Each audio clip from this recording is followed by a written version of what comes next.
Hi everyone, welcome to MSCR Makes and Appreciates. I'm Miss Julia, and today I'm going to share with you some more really cool artists. Last time we looked at some of my favorite Black artists and talked about why their voices and point of view are important. Today I'm going to share some of my favorite LGBTQ plus artists. LGBTQ plus stands for lesbian, gay, bisexual, transgender, queer, plus anyone else who identifies with being LGBTQ plus. If you'd like more information, I'll put some links below, but please remember to talk to your grown-up before you go to other websites.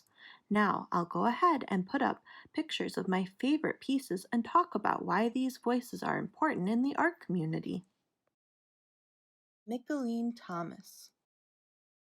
The first artist I'd like to show you is Micaela Thomas. In an interview with Art Basel, Micaela talks about her point of view. She says, "My gaze is the gaze of a Black woman unapologetically loving other Black women." Gaze is who the artwork is made for or who might be looking at the art. Micaela's gaze is really cool because she is a Black woman who loves other women. These parts of her mix together to make Micaela who she is. This is called intersectionality, where two or more parts of who you are mix and give you a unique point of view. The artwork on the screen is called Le Déjeuner sur l'herbe, les trois femmes noires. In English, this means lunch on the grass, three Black women. There is a famous painting by a white male painter called Manet that Micaela is referencing or talking about with this photo. A lot of art in museums was made by white men who love women. I think it is really cool that Micaela references a famous painting but changes it so you can learn about her viewpoint or gaze, that of a Black woman who loves other Black women, and how that is just as important. Felix Gonzalez Torres. The next artist I'd like to show you is Felix Gonzalez Torres. My favorite art pieces of his are his interactive sculptures or artwork that people visiting a museum can touch. This piece is called Untitled, Ross. It is a pile of candy. At the start of each day, the museum workers make sure there is about 175 pounds of candy. But throughout the day, people visiting the museum are told they can take a piece of candy with them. Ross was the name of Felix's partner, who he loved very much. Artwork can be a really powerful way to remember the people we love. Ross got sick at the end of his life and lost weight. Each day, as people take candy from the pile, the artwork loses weight too. But each piece of candy and the wrapper it comes in is also a memento, or an object that makes you think of a memory. In this way, when people see the wrappers of the candy they took, they can remember the artwork they saw, just like how Felix was using his art to help remember Ross. What mementos or objects with special memories do you have?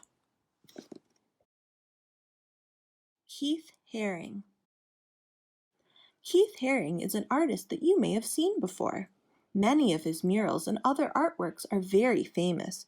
You might even have seen his art on Sesame Street. I'll link that video below. I'll also link another artwork called the AIDS Memorial Quilt. Many people came together to make the quilt and help them remember their loved ones. Heath is one of the people remembered in this artwork. Remember to ask your grown-up before visiting other websites. Another way people remember Keith is through his artwork. The print you see is called Untitled. In this print, I see two people and a big heart. Hearts are often symbols of love. I think the two people in this print are talking about love.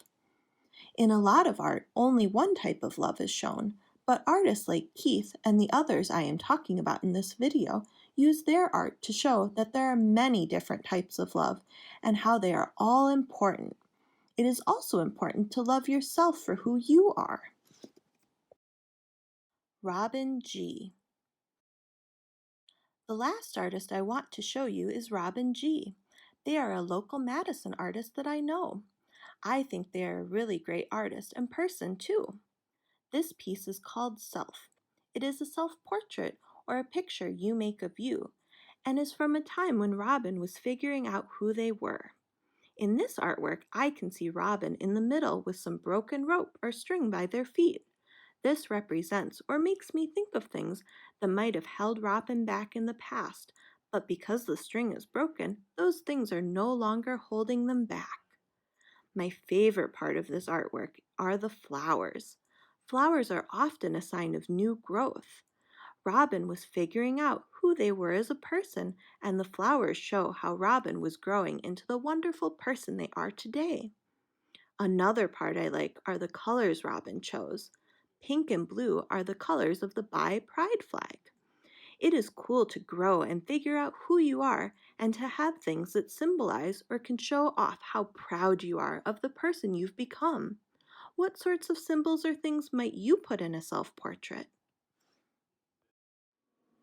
Well, I hope you enjoyed learning about some of my favorite LGBTQ plus artists and why their voices are important to the art community.